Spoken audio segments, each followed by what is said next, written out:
एकदा आमच्या गण्याचं त्याच्या बायकोसोबत भांडण झालं. असं जोरदार कडाक्याचं भांडण झालं. बायको गेली निघून माहेरला.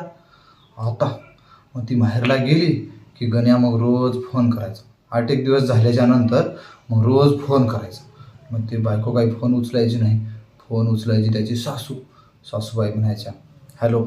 गण्याचा आवाज ऐकला की मग म्हणायच्या ती येणार नाही, ठेवून द्यायचा.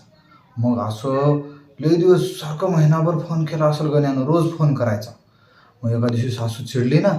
सासू म्हणली किती वेळा तुम्हाला सांगितलंय ती आता नांदायला येणार नाही, तुमच्याकडं कधीच येणार नाही, तरी तुम्ही कशाला सारखं फोन करता. गण्या म्हणला काय नाही हो, ती नांदायला येणार नाही म्हणून म्हणलं की ती ऐकून लय बरं वाटतंय म्हणून फोन करतो.